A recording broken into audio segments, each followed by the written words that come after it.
আসসালামু আলাইকুম, সবাই কেমন আছেন? আশা করছি সবাই ভালো আছেন। আমরা আল্লাহর রহমতে ভালো আছি। মিনারা সিদ্দিকী ব্লগে আপনাদের সবাইকে স্বাগতম জানিয়ে আজকের ভিডিওটা শুরু করলাম। এই তো দুধ বসাই দিছি, সেমাই, তারপরে 2 রকমের বাদাম কিশমিশ এগুলো দিয়ে দিছি। এখন আমি সেমাই রান্না করব আর একটু মশলা দিয়ে দিছি দুধের ভিতরে। এখন দুধটা ভালো করে জাল করে নিব। এখানে গুঁড়ো দুধ নিয়ে নিছি। তারপরে তো দুধ বলক আসছে, এখন আমি সেমাইগুলো দিয়ে দিব। 1 প্যাকেট সেমাই নিছি, সেটা রান্না করব আজকে। এটা দিয়ে নাস্তা করব। ভিডিওটা দেখতে দেখতে এই পর্যন্ত যারা আসছেন প্লিজ একটি লাইক দিয়ে দেন, একটি লাইক দেওয়ার অনুরোধ রইল। তারপরে তো সবগুলো সেমাই দিয়ে দিছি, এখন দুধগুলো গুলিয়ে নিব। আমি সবসময় সেমাই পায়েস যাই রান্না করি গুঁড়ো দুধ দিয়ে দিই, তাহলে আমার কাছে ভালো লাগে। আর এই তো দুধটা গুলিয়ে দিলাম, সেমাইটা হয়ে গেছে, এখন দুধ দিয়ে দিছি। এভাবে রান্না করলে অনেক মজা হয়। তারপরে তো এখন রান্না হয়ে গেছে, এখন একটা বাটির ভিতরে ঢেলে নিছি সবগুলো। এখন আমি এখানে শুধু কিশমিশ দিছি, বাদামগুলো দেই নাই। তারপরে তো কিশমিশগুলো দিছি, এখন সুন্দর লাগতেছে আমার কাছে। এখন চা বসাই দিছি চুলায়। চা খাবো, চা তো সবসময় খেতেই হয়। আর এই তো সময় বাটিতে নিয়ে নিছি চা। আর আমার কিউটি বেবি আসতে দেখেন কী অবস্থা। এখন বিস্কুট, চা, তারপরে সেমাই নিয়ে নিছি। আমার মহারানী বিস্কুট দিয়ে খাবে, আমি বললাম আমাকে একটা দাও। তারপরে তো খেলাম। তারপর আমার ছেলে সবাই বসলো খাইতে, আর আমি এখানে সেমাই দিয়ে পরোটা বানাইছে মা, সেটা দিয়ে খেয়ে নিলাম। আর জুনাইদের বাবাকে এখন নাস্তা দিয়ে দিব। সে তো সব বাড়িতে নাস্তা খায় না, তারপরে তো দিলাম। আর তা কিছুক্ষণ পরে এখন কাঁঠাল খাইলাম। আজকে অনেক ভারী খাবার হয়ে গেছে সকালবেলা। এই তো এখন কাঁঠাল খেয়ে আর চা খাবো না, সেটা কী করে হয়, আবার চা নিলাম। দোকান থেকে চা আনাইছি, এবার 2বার 3বার চা খেলাম। আর আমার কিউটি বেবি বায়না করতেছে, সে রুটি খাবে। তারপর তাকে রুটি দিলাম। সে তো রুটি পেয়ে মহা খুশি, অনেক খুশি হয়েছে। সে অন্য কিছু খাবার খেতে চায় না, মাঝে মধ্যে একটু রুটি খায়। এই তো তাকে রুটি দিয়ে দিলাম। আর আমরা সেমাই, কাঁঠাল, অনেক কিছু খাওয়া হয়েছে আজকে, আলহামদুলিল্লাহ। আমার কিউটি বেবি দেখেন কত খুশি। তাকে একটা লাইক দেওয়া শিখাইতেই পারলাম না। তাকে বললাম আম্মু খাবার মজা হয়েছে, লাইক দিয়ে দাও।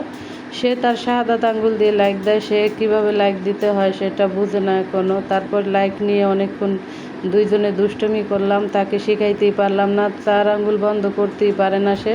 তারপর আমার মহারানী তো খাবার দাবার খেয়ে এখন সে পর্দাগুলো লাগিয়ে নিচ্ছে, সারা ঘর ক্লিন করবে, সে কাজ করবে এখন। সে তো ঘুম থেকে ওঠে, নোংরা দেখতেই পারে না। আর এখানে রান্না বসাই দিছি, এখানে ডাল ভাত বসাই দিছি। আর আমার কিউটি বেবিকে গোসল করানো হয়েছে। এখন সে একটা বাহির থেকে পাতা নিয়ে এসে এখানে দুষ্টুমি করছে। আর এখানে তো আলু কেটে নিছি, আলু দিয়ে ডিম রান্না করব। আর এখানে পেঁয়াজ ভাজা হয়েছে একে একে। এখন আদা রসুন বাটা, তারপরে হলুদ, লবণ, মরিচ সবগুলো দিয়ে মশলা কষিয়ে নিব।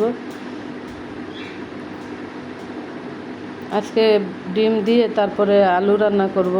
মেয়ে বলতেছে মা মাছ খেতে ভালো লাগতেছে না, তুমি একটু ডিম রান্না করো। তারপরে তো এখন মশলা কষানো হয়েছে, আলুগুলো দিয়ে দিলাম।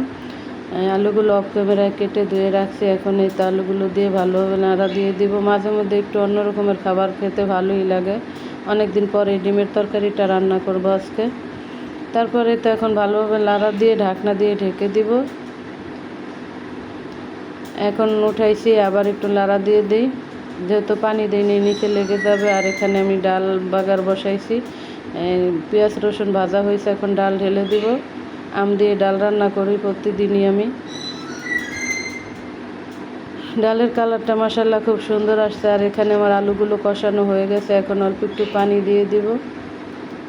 এত পানি দিয়ে দিলাম। এখন আমি আবার ঢাকনা দিয়ে ঢেকে দিব। তারপরে একটু হয়ে আসছে, এখন আমি মাকে বললাম মা একটা ডিম দিয়ে দাও এখানে। এভাবে ডিম ভেঙে আলুটা রান্না করব। তারপরে তো মা ডিম দিয়ে দিল। এখন আমি ভালোভাবে লাড়া দিয়ে সবগুলো মিক্স করে নিব একসাথে। আজকে দুপুরে এটাই খাবার, এই আলু দিয়ে ডিম রান্না, ডাল। আর আবু সাইদের মা শাক গিফট করছিল, তসিফের মা কচু শাক ভাজি করছিল চিংড়ি মাছ দিয়ে, সেগুলো গিফট করছে। তারপরে তো এখন আমার তরকারি হয়ে আসছে, একটু জিরা গুঁড়ো দিয়ে দিব।